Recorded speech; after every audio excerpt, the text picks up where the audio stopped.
बढ़ जाएगी और ग्रेवी का टेक्सचर भी बहुत बढ़िया आएगा।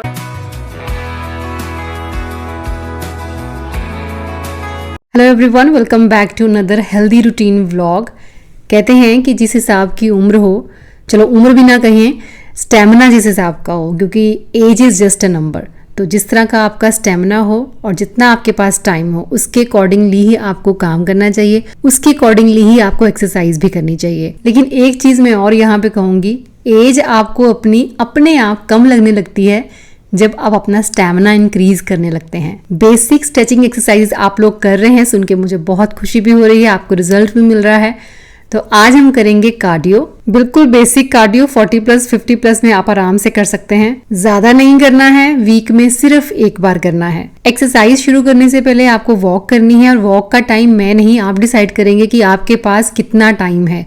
जितना सफिशिएंट टाइम हो उतनी देर आप वॉक कर सकते हैं। स्पीड थोड़ी सी अपनी बढ़ा के ही रखिएगा। वॉक करते हुए अगर अपनी आर्म्स को आप मूव करते हैं तो आपकी लेग्स के साथ साथ, यानी कि आपकी लोअर बॉडी के साथ साथ आपकी अपर बॉडी की एक्सरसाइज भी होती रहती है। वॉक खत्म कर लेने के बाद पहली एक्सरसाइज है हमारी स्क्वाट्स। वही 15-15 रेपिटेशंस के बोलती हूँ, आपको 3 सेट लगाने चाहिए, और हर 15 रेप्स के बाद आपको 30 सेकेंड का ब्रेक जरूर लेना है। और जैसे ही आपके 3 सेट खत्म हो जाएं, आपको लेना है 1 से 1.5 मिनट का ब्रेक, क्योंकि कार्डियो में आपका ब्रेथ रेट हाई होता है, फिर आप उसको लो पे लेके आते हैं, फिर उसको हाई पे लेके जाते हैं। तो ये लो हाई के जो प्रोसेस में आपका फैट भी ज्यादा बर्न होता है और साथ में कैलोरीज भी बर्न होती हैं। ड्यूरिंग ब्रेक आप बैठना चाहें बैठ सकते हैं, हल्की सी कोई स्ट्रेचिंग करना चाहें वो भी कर सकते हैं, या चलना चाहें बिल्कुल लाइट वो भी चल सकते हैं। 3 सेट स्क्वाट्स लगाने के बाद 1-1.5 मिनट का ब्रेक लेने के बाद आपको करने हैं जंपिंग जैक्स। 50 जंपिंग जैक्स के आपको 3 सेट लगाने हैं, वही 30 सेकेंड ब्रेक के साथ, या फिर आप 1 मिनट का ब्रेक लेना चाहें तो वो भी ले सकते हैं। रेप्स मैंने 50 बोले हैं, इसको हमें धीरे धीरे इंक्रीज करना है 100 तक। लेकिन अगर आप बिगिनर हैं,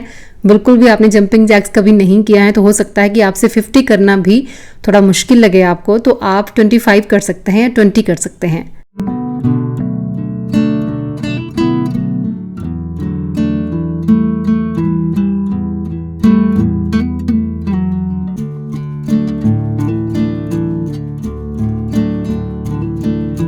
और जो एक्सरसाइज रहेगी वो है स्टेपर। अगर आपके पास घर में स्टेपर है बहुत बढ़िया, अदरवाइज सीढ़ियां हर किसी के घर पे होती हैं। अच्छा, उस सीढ़ी की हाइट कितनी है वो मैटर नहीं करता, तो अगर आपकी सीढ़ी थोड़ी कम हाइट वाली भी है तो भी चलेगा। अगर ज्यादा हाइट में आप करेंगे तो ज्यादा बेनिफिट मिलेगा ऑब्वियसली। अच्छा, स्टेपर की रेपिटेशंस क्या होंगी? वो होंगी आपकी 50।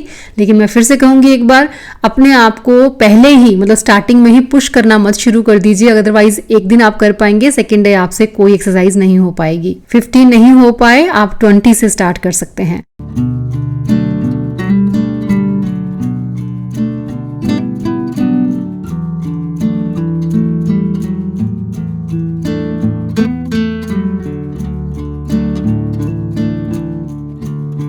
और लास्ट जो एक्सरसाइज हमारी रहेगी वो है टो टच। लेग्स वाइड रहेंगी, नी बिल्कुल आपके स्ट्रेट रहेंगे, बेंड नहीं करना है। जितना पॉसिबल हो सके टच करने की कोशिश कीजिए कि आप अपने पैरों को टच कर सके। नहीं कर सके तो भी नी आपके सीधे रहने चाहिए, जितना आप झुक सके नीचे उतना आराम से झुकिए। 50 टच ईच साइड होंगे, यानी कि टोटल मिला के 100 रेपिटेशंस के साथ एक सेट बनेगा। मैं एक और चीज क्लियर कर दूं, मैं डेली बेसिस पे कार्डियो नहीं करती हूँ, और मैं आपको और एक चीज बता दूं कि कार्डियो का वेट लॉस में उतना बेनिफिट नहीं मिलता है आपको, क्योंकि वेट ट्रेनिंग जो है वो ज्यादा मस्ट रहती है जब आपने फैट बर्न करना होता है। लेकिन हाँ, चाहे आप यंग एज में हैं या आप मिडिल एज में हैं या ओल्ड एज में हैं, फिर भी कार्डियो आपको वीक में एक बार जरूर करना चाहिए, क्योंकि कार्डियो से हमारा स्टैमिना इंक्रीज होता है। तो अगर आप मेरे साथ एक्सरसाइजेस कंटिन्यू कर रहे हैं तो पूरे वीक के अपने वर्कआउट में एक दिन कार्डियो के लिए जरूर रखिएगा। तो वॉक करनी है पहले अकॉर्डिंग टू योर टाइम, उसके बाद ये 4 एक्सरसाइजेस जिनके 3-3 सेट मैंने आपको दिखाए हैं। आप 30+ में है, 40+ में है, 50+ में है, आप 20+ में क्यों नहीं है। आप इस वर्कआउट को करके देखो, अब उसके बाद इतना अच्छा फील होगा, इतना स्वेट आपका निकलेगा, यू विल फील ग्रेट। उसके बाद 10 मिनट प्राणायाम जरूर करना है। अनुलोम विलोम कपालभाति मैंने आपको बताया था। मैं सुदर्शन क्रिया करती हूँ, जिसमें उज्जयी प्राणायाम, भस्त्रिका प्राणायाम और साथ में 300 सांस का एक प्रोसेस होता है।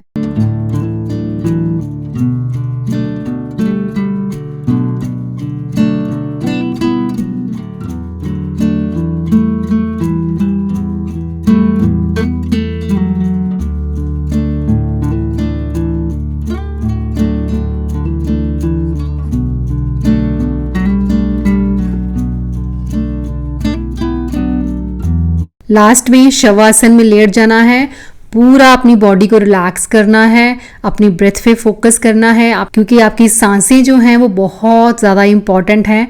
आपकी बॉडी के हर सेल को वो ऑक्सीजन पहुंचाती हैं। माइंड कितना भी डिस्ट्रैक्ट होगा बार बार बाहर की आवाज़ों से, लेकिन फिर बार बार अपने आप को, अपने ध्यान को आपने अपनी सांस पे लेके आना है। 2 मिनट, 4 मिनट, 10 मिनट, जितना आपको सफिशिएंट लगे ज़रूर ट्राई करना। ये ऐसी घास जो ज़मीन में अपने आप पैदा हो जाती है, ये हमारे पेट्स के पेट की सफाई करने के लिए बहुत काम आती है। और जितने भी पेट ओनर हैं ये बात बहुत अच्छे से जानते हैं। तो मैं जब भी ये बूटी निकालूं मेरे पेट्स खुश होके खाते हैं। और ये है नारंगी का पौधा, आपको नर्सरी से बड़े आराम से मिल जाएगा। अपने घर में ज़रूर प्लांट करो और एक नारंगी रोज खाया करो। मैं तो इसके सीड्स भी प्लांट कर रही हूँ, हो सकता है कि उससे और पौधे भी बन जाएं। सुबह आजकल सबसे पहले इसी को खाती हूँ, लेकिन खाने से पहले एक लंबा गहरा सांस भरना पड़ता है, माइंड को प्रिपेयर करना पड़ता है, क्योंकि ये नारंगी बहुत ज्यादा खट्टी होती है।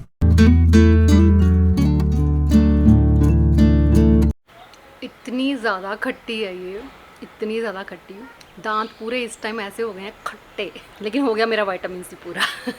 विटामिन सी अगर आप लेते रहते हो, नींबू पानी पीते हो या आप कुछ भी आंवला वगैरह खाते हो। अब ये नारंगी मैंने खाना शुरू किया, इसलिए पौधा लेके आई थी, तो एक भी रोज खा लो तो इनफ हो जाती है। तो ये आपने खाना शुरू कर लिया। ऐसी चीज़ों का अगर आप ध्यान रखते हो, ऑब्वियसली आपकी इम्यूनिटी स्ट्रॉन्ग ही रहेगी, ब्लड टेस्ट रिपोर्ट आपकी बढ़िया ही आएगी। तो take care of yourself. बाकी ज़िंदगी में कब क्या होना है, शरीर के अंदर कब क्या होना है, इसके बारे में इतना सोचने की ज़रूरत नहीं है। Go with the flow. चलिए प्राजिता के फूल तोड़ लेते हैं। इनको डेली तोड़ लेना बहुत ज़रूरी होता है, अदरवाइज फलियां आना शुरू हो जाती हैं, उसके बाद फिर फूल आना बंद हो जाते हैं। इसकी हेल्प से हम बनाएंगे हेल्थ बेनिफिट्स के साथ भरी हुई एक चाय। हटो बेटा।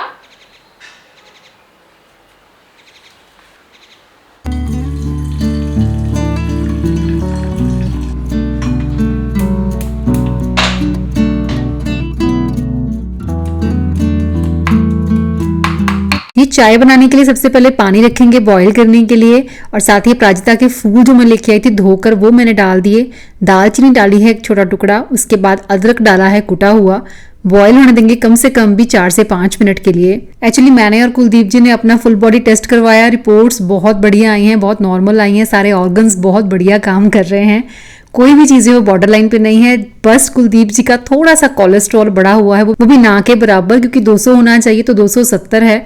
इट्स मतलब नेचुरल थिंग कि थोड़ा बहुत अप डाउन होता रहता है, लेकिन थोड़ा बहुत भी अगर कुछ बड़ा है तो उसको वापस हम लेवल पे लेके आ सकते हैं विद हेल्दी लाइफस्टाइल। मेडिसिन को हम जब तक रोक सकें रोकने की कोशिश जरूर करनी चाहिए। तो ये हर्बल टी जो है वो कोलेस्ट्रॉल को लो करती है, अगर आपकी बॉडी में इन्फ्लामेशन है तो उसे रिड्यूस करती है। हार्ट डिसीज का रिस्क नहीं रहेगा अगर आप डेली इस चाय को पीते हैं तो और ये चाय आपके ब्लड शुगर लेवल्स को भी कंट्रोल करती है। पीने से पहले कुछ ड्रॉप्स लेमन के जरूर ऐड करने हैं। मैं अपनी रिपोर्ट की बात करूं तो ऑल इज गुड, जस्ट थोड़ा सा हीमोग्लोबिन कम आया है, मतलब 12 होना चाहिए, 11.5 आया, बहुत माइनर चीज है ये। मैंने ब्लैक रेजन्स जो है वो सोक करने शुरू कर दिए हैं, आयरन से भरपूर होते हैं तो मैं उन्हें खाना स्टार्ट कर रही हूँ। साथ ही कुछ अलग से आयरन सप्लीमेंट्स भी शुरू करूंगी। बाकी खुशी है इस बात की कि जो मेहनत मैं अपने शरीर के लिए करती हूँ उसका रिजल्ट जब ऐसे दिखता है कि ऑल इज नॉर्मल तो अच्छा लगता है। अच्छा, बच्चों ने आज ब्रेकफास्ट में मैगी बनवाई थी तो मम्मा ने कहा कि मैं भी मैगी ही खा लूंगी, क्योंकि मैं अपने ब्रेकफास्ट में बना रही थी आज फर्मेंटेड राइस, मतलब राइस को फर्मेंट करके हम एक ब्रेकफास्ट बनाएंगे। और इसे बनाने के लिए आपको लेफ्ट ओवर राइस चाहिए होते हैं, जो भी आपके कल लंच में राइस बच गए हैं उनको शाम को किसी मिट्टी के बर्तन में रख दीजिए, पानी डाल के, उतना पानी डालिए जिसमें वो डिप हो जाए आराम से। तो बस कवर करके रख दीजिए, कपड़ा भी ऊपर से हम ढक सकते हैं, तो फर्मेंट हो जाने चाहिए। ये नेक्स्ट डे मॉर्निंग में आपने इसको मैश करना है अच्छे से अपने हाथों के साथ। मम्मा ने जब देखा सुबह तो राइस में से थोड़ी खट्टी स्मेल आ रही थी, ऑब्वियसली वो तो आएगी ही, लेकिन ये गट के लिए बहुत अच्छे होते हैं। पर उनको ये था कि पता नहीं मुझे डाइजेस्ट हो पाएंगे कि नहीं, जबकि मेरे ख्याल से इससे बढ़िया डाइजेशन आपका कोई चीज़ इंप्रूव नहीं कर सकती। लेकिन मेरे मन में फिर वही होता है कि बुजुर्गों को अगर आप किसी चीज़ के लिए फोर्स करते हो और बाई चांस किसी और चीज़ की वजह से भी कोई दिक्कत, कोई प्रॉब्लम हो गई तो फिर वही ब्लेम आप पे आ जाता है। लेकिन चलो मैश कर लेना है उसको। उसके बाद दही को थोड़ा सा हमने जैसे लस्सी में कन्वर्ट कर लेना है, थोड़ा पानी डाल के खीरा डाला है मैंने काट के इसमें, आप चाहें तो इसमें गाजर भी डाल सकते हैं, ग्रेट करके शिमला मिर्च डाल सकते हैं, कोई भी और सब्जी डालना चाहें वो भी डाल सकते हैं। तो मैंने पीनट्स डाल दिए, साथ में ग्रीन चिली डाल दी है काट के, पुदीना डाला है, थोड़े से पत्ते पुदीने के काट के डाल दिए। तो बस वही फर्मेंटेड राइस, साथ में लस्सी डाल दी, सारा सामान डाल दिया, नमक डाल दिया, रॉक सॉल्ट डाला थोड़ा सा मैंने इसमें, और ब्लैक पेपर डालना चाहें तो वो भी डाल सकते हैं। थोड़ा सा मैंने इसमें जीरा पाउडर भी डाला था। अब बात करते हैं इसके हेल्थ बेनिफिट्स की। गट में आपके जितना भी गुड बैक्टीरिया होता है उसका खाना है ये, आप उसको फूड दे रहे हैं। आप इसे ब्रेकफास्ट में खाइए, डिनर में खाइए, ये आपके पेट में गुड बैक्टीरिया को इंक्रीज करता है क्योंकि ये प्रोबायोटिक है। और जितनी आपकी बॉडी में गुड बैक्टीरिया की गिनती ज्यादा होगी वो बैड बैक्टीरिया को बढ़ने ही नहीं देगी। हमारी बॉडी में बहुत सारे हेल्थ इश्यूज होना शुरू हो जाते हैं जब हमारी बॉडी में बैड बैक्टीरिया बढ़ने लगता है। तो फर्मेंट किया हुआ कोई भी खाना आपके गट के लिए बहुत बढ़िया है, उसे खाने में कभी भी डरिए नहीं। तो ब्रेकफास्ट में फर्मेंटेड राइस थे और लंच में प्लेन कड़ी के साथ भी राइस थे। अब शुरू हो गई है रात की, मतलब डिनर की तैयारी। शाम को जैस्मिन चली जाती है और उसके लिए बना लेती हूँ मैं साथ में कुछ स्नैक जो इवनिंग में हमारे काम भी आ जाते हैं, और डिनर में जो पैक करके लेके जाती है वो डिनर हमारे भी काम आ जाता है। तो लंच करने के बाद मम्मा ने वेजिटेबल सारी वॉश करके ड्राई होने के लिए रख दी थी। तो बस इनको जस्ट रखने के बाद हम शुरू करते हैं अपने डिनर की तैयारी।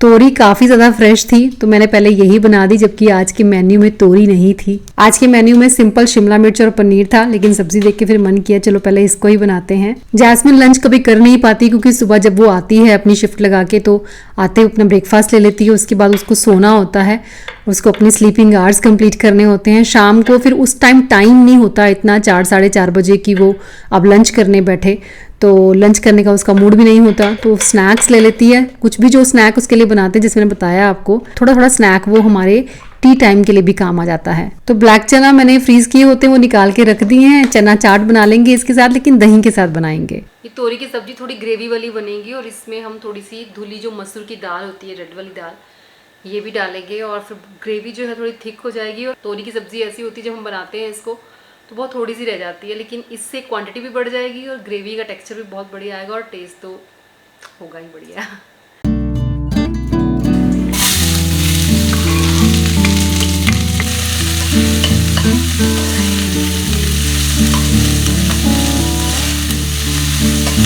तो तड़का बहुत सिंपल तेल का लगाया है मैंने, सरसों का तेल डाला, जीरा डाला, साथ में अदरक डालेंगे, प्याज डालेंगे, हरी मिर्च डालेंगे। गार्लिक पेस्ट मेरे पास खत्म हो गया तो मैं गार्लिक को ग्रेट करके डाल रही हूँ। आजकल ना मार्केट में एक गार्लिक क्रशर भी मिलने लग गया है, एक छोटा सा इक्विपमेंट है, लेकिन मेरे ख्याल से ये चीज ग्रेटर भी सेम ही काम करता है और जितनी छोटी छोटी चीजें हम किचन में इकट्ठी करते रहते हैं उतना उनको संभालना भी मुश्किल होता है। टमाटर हम इस सब्जी में काट के नहीं डालेंगे, इनका प्योरे बना के डालेंगे। तो ग्राइंडर जार में ना आज मैंने गरम मसाला बनाया था, तो जब उस मसाला को मैंने डब्बी में फिल किया तो वो डब्बी पूरी भर गई थी, तो फिर जो बच गया वो मैंने इसी में छोड़ दिया। अब इसी में हम टमाटर ग्राइंड कर लेंगे, वैसे भी हमको गरम मसाला डालना ही है सब्जी में, तो इसी में टमाटर ग्राइंड करके इसका प्योरे बना लेंगे। अच्छा, ब्लैक चने को थोड़ा सा गर्म पानी डाल के मैंने साइड रख देना है, तड़का एक बार लग जाए उसके बाद हम चाट बनाते हैं।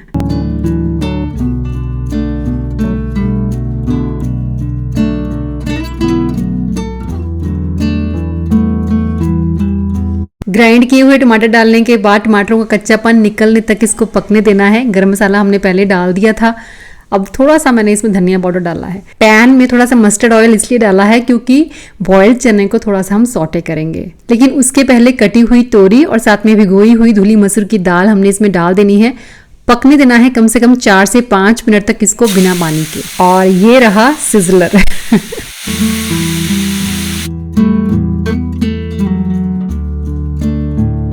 चाट बनाने के लिए जरूरी नहीं है आपने इसको सौटे करना है, ऐसे भी बना सकते हैं, लेकिन सौटे कर देने से थोड़ा मॉइस्चर जो इसका निकल जाता है ना, उससे टेस्ट बहुत बढ़िया आता है। नॉर्मल सिर्फ नींबू वगैरह डाल के या मसाले डालकर भी आप चाट बना सकते हैं, लेकिन इस तरह बना के देखिएगा, बहुत टेस्टी बनती है। दही, ऑलिव ऑयल डाला है, थोड़ा सा शहद डाला है, साथ में इसमें डालेंगे थोड़ा सा लेमन, गार्लिक डाल दिया ग्रेट करके, रॉक सॉल्ट डाल दिया, थोड़ी सी काली मिर्च डालना चाहे वो भी डाल दीजिए, पिज्जा सीजनिंग डाली है मैंने, साथ में डाले हैं थोड़ी सी चिली फ्लेक्स। मिक्स कर दो अच्छे से। ये ड्रेसिंग हम पोर करेंगे चना पे। इधर सब्जी को पकते हुए 4-5 मिनट हो गए थे, थोड़ा सा पानी मैंने इसमें डाल दिया है ग्रेवी के लिए। अब बस लो फ्लेम पे इसे पकने दीजिए, कम से कम भी 15 से 18 मिनट लगेंगे, क्योंकि दाल भी कुक होनी है तो उसमें भी टाइम जाएगा। और चाट में चना के साथ साथ हम खीरा डालेंगे, प्याज डालेंगे, टमाटर डालेंगे और साथ में वो ड्रेसिंग जो हमने तैयार की है वो डाल देनी है। बस आपका जो चना चाट है वो रेडी है।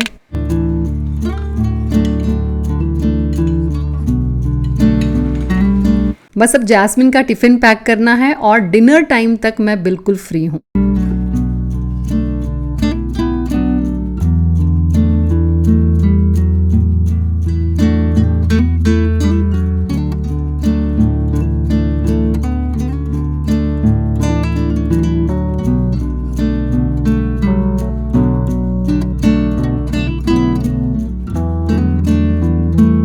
सुबह से लेकर शाम ढलते ढलते हमारा वर्कलोड कम होने लगता है, काम खत्म होने लगता है। तो ये मैडम अपनी ड्यूटी पे जा रही होती है और इसका काम उस टाइम जस्ट स्टार्ट हो रहा होता है। लाइफ है, स्ट्रगल है, चाहो ना चाहो करना तो पड़ेगा। अभी भी थोड़ा मौसम जो है वो गर्म ही है, तो दही वगैरह जैसे रायता वगैरह डालती हूँ तो कहती है कई बार कि खट्टा सा हो जाता है मम्मा, तो मत डाला करो। हाँ, फ्रूट वगैरह डाल के अगर डाल दूँ तो खा लेती है। तो फ्रूट्स मैंने वैसे ही डाल दिया। अगर मैंगो वगैरह हो तो मैं चॉप करके डाल देती हूँ, पपाया वगैरह चॉप हो जाता है। एप्पल को मैं ऐसे ही डाल देती हूँ। ऑफिस का टिफिन पैक करने का भी सेम ही हिसाब है। स्कूल में भी जो डाल देते थे वो खा के आ जाते थे बच्चे, तो वही अभी है। घर में चाहे कितने भी नखरे करें, लेकिन ऑफिस टिफिन में जो भी डाल देती हूँ पूरा फिनिश करके आती है। तो चलिए जैस्मिन को ऑफिस के लिए विदा करते करते मैं भी आपसे विदा लेती हूँ। मिलूंगी आपसे नेक्स्ट वीडियो में। Till then bye bye, take care and stay healthy.